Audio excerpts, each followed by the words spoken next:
All right, everyone, confirmed. It was definitely not deep-faked audio. That call between Jeff DeWitt and Kari Lake must have been absolutely real because he resigned the other day. He's the now former head of the GOP in Arizona, so a fairly hefty figure within politics. Now, the poor man is out of a job. How sad. Link in the description, archived, of course. The call was bizarre, at like a level 10 out of 10 bizarre. It shocked me. I'm like, what the fuck? At first, I figured it was a joke.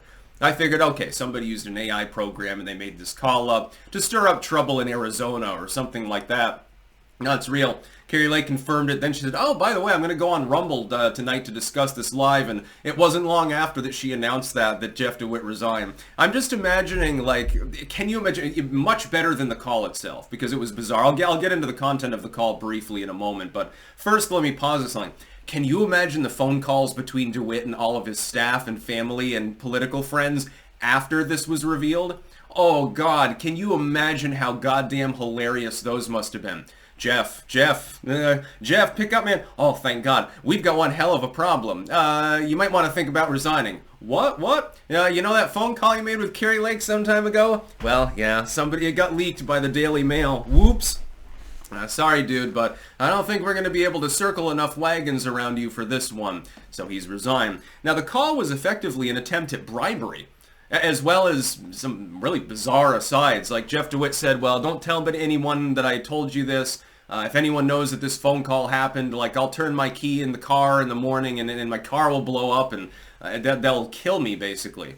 He alluded to being mafiosoed, and then these mysterious people back in the East, so we're assuming New York or D.C. or something, attempting to get him to lean on her not to run for the Senate. And effectively, he said, name your price. Explicitly said, name your price.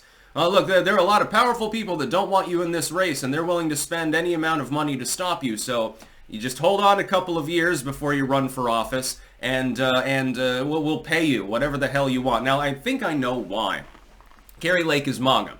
She pals around with Trump. She's at the forefront of people being considered, I'm sure, for VP. And this appears to be the people back east that run the Republican Party. If you think the Republican Party is run in Wyoming and Texas, no. It's run in New York City and D.C. like any other political movement in the United States, rather. They're attempting to stop Kari Lake from getting in because they intend shenanigans in the election. That much is absolutely astonishingly clear. But they have only a limited amount of funds and resources to actually stop MAGA candidates. First and foremost, of course, is the attempt to stop Trump, with ballot printers going burr, with legal persecution, which is falling apart. If you look at the fucking Fani Willis case there, she's in more trouble than Trump could ever be in. Letitia James' case is civil. Bragg's case is on indefinite hold. Jack Smith keeps getting smacked down by the courts, so the legal persecution aspect is beginning to come unhinged. So, and now, what they have to do is print up enough freshly inked ballots and so forth on election night to stop Trump. Well, they can't stop Trump. Well, they also have to focus on stopping a dozen other people who are heavy hitters and have political viability. The infrastructure is not there. There are still limits to how far the deep state can physically go in order to try to stop populism from rising up in the United States, because they want their neocon, neolib consensus to continue. They want corporate cash. They want the status quo. They don't want to rock the boat because it's very lucrative for them. DeWitt appears to have been either threatened into this call being made or perhaps himself bribed. And I want more closure. I want DeWitt to have to take the stand under oath and explain exactly what happened. Who made the calls to him? Who are the people back east? Or was this your idea singularly? Because I can't imagine that it was. He's alluding to third parties pressuring him to pressure Kari Lake. Who are those third parties? I bet you'll find they're not all registered Republicans. I bet you'll find that there are some corporate money grubbers in there, here and there. Maybe a couple of banksters and maybe a couple of mobsters, since he's worried about turning his car on in the morning and going kaboom. You'd think maybe organized crime is involved? Is the literal mafia involved with trying to stop Kari Lake and populism or something like that? After all, organized crime works well with the current system. I would think that would be a distinct possibility. Anyway, DeWit has resigned, which was kind of predictable, because it's like, okay, Kari Lake's going to do a tell-all on Rumble. There's going to be like 500,000 people probably watching that live. Everyone's going to know what happened. Even the legacy media didn't bother to defend him. They're like, oh, we haven't confirmed this audio, but we have no reason to believe that it's fake. And Kari Lake just confirmed it, and it's coming from our fellow legacy media, so yeah, we're pretty sure it's real. But the jury's still out. We need to do more research. Don't throw DeWit under the bus. This is the Uniparty. This is the sort of shit they do.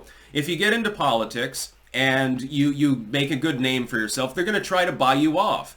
This happens at a lower level too. It's like there are plenty of people, they graduate from academy, they want to be a cop, and they're a good person.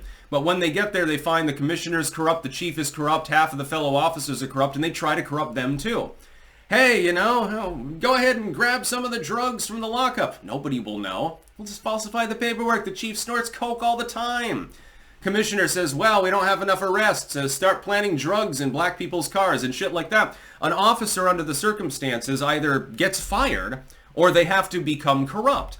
This is the problem with Metro forces. You don't have so much of that in small town America or among sheriffs and shit like that. Like, you don't really have that problem here so much. But you definitely would in Burlington. Absolutely. New York? Yeah, no, the NYPD is not known to have any corruption among its ranks. Neither is the LAPD or the DC Capitol Police or any of these other groups of people. That corruption, that's at a lower level. That's more at the local and regional level. Imagine how it is on the national level. These people, there's intrigue that goes on all the time. There's affairs and there's drug use. And Madison Cawthorn correctly said, hey, sometimes these people have like weird orgies and shit like that. And it actually happens. And he got shit canned for it. He got condemned by his own fellow congresspeople.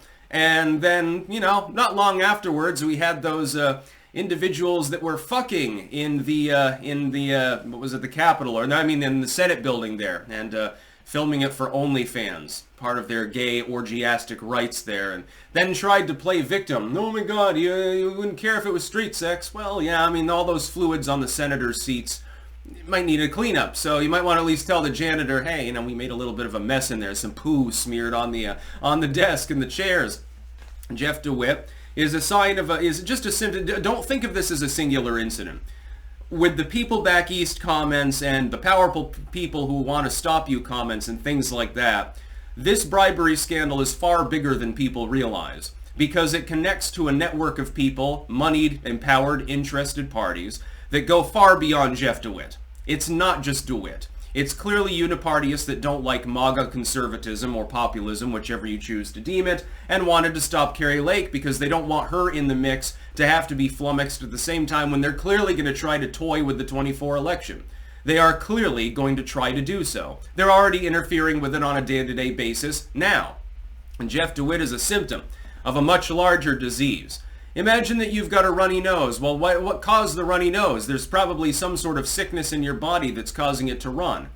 It's part of a plethora of different symptoms from the same disease, basically. Oh, you got the flu. Well, the runny nose is not therefore separate from the scratchy throat and the low-grade fever and the headache and things like that.